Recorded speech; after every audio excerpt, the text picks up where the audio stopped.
Hello everyone, welcome to the Character Dive, a show where I dive into the mind of characters from anime, video games, and other sources. I'm gonna be blunt when I say this. Ikki Tousen is weird. You have a bunch of martial artists who carry out the spirit of a warrior from A Tale of the Three Kingdoms, all projecting their fetishes on each other while they fight.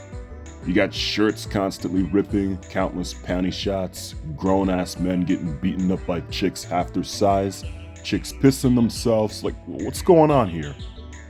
Anyways, regardless of the strange aspects of the series, there are characters that I like. Amongst this cast of characters, there's one that caught my eye from the very beginning. The cool blue fighter from Nanio Academy, Shemei Ryomou.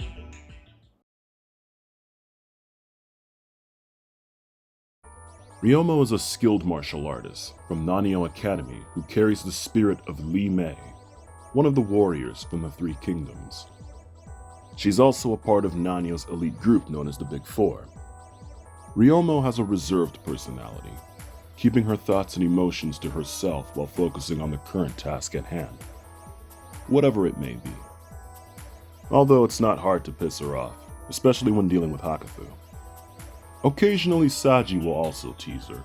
There's no need to worry. I have no intention of taking your virginity while you're suffering here in bed. Being the fighter she is, her determination shines through, making her stand out significantly from the rest of the cast.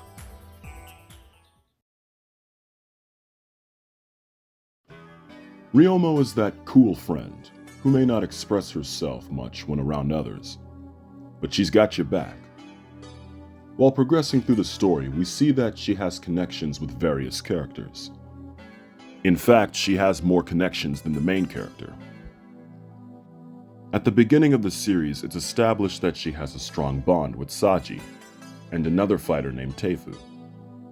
During a tournament prior to the events of the story, Teifu was nearly killed by his opponent, but was protected by Ryomou at the last minute as she interrupts the match by attacking Teifu's opponent.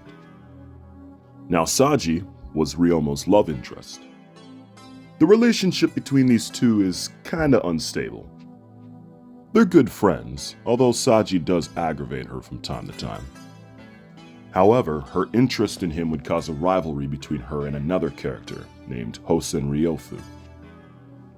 With these two, it's your average girl-on-girl conflict, with them both being in love with the same man. Let me tell you, these two get vicious. Real vicious. Now Ryofu's a wild one as she straight up violates Ryomou. She clearly has the upper hand in this conflict. Oddly enough, the two do have a friendship with each other. This series is weird. As I mentioned earlier, Ryomou is a part of the Big Four of Nanio Academy, being in connection with Gakushu, Saji, and Kane, all who serve Nanio's leader, Enjutsu. But what about the main character, Hakufu? Yeah, she has her moments with her, most being your typical buddy-to-buddy moments, although there is still a level of significance to it. After realizing Hakufu's potential, she began to respect her more and see her as a friend. She would later devote herself to protecting Hakufu with her life. It's evident that she's honest about this, because when we see Hakufu have her fake death, we see Ryomou get emotional. Maybe the relationship is more important than I gave it credit for. Throughout the beginning of the series, most of the battles that take place are fought by Ryomou, despite Hakufu being the main character. During her first set of battles, Ryomou comes off as somewhat cocky, taunting her opponents when having the upper hand. However, after being defeated by Hakufu, the urge to self-improve sparks within her. Ryomou is then met with many challenges, with a mixture of victories and defeats. For example, during the tournament, she wins her first two matches almost effortlessly. However, her win streak would come to an end after fighting against Kanu. As you can see, it's quite a heavy defeat. Unfortunately for her, things would only get worse, as she later goes up against Totaku. During this fight, she would suffer a humiliating defeat.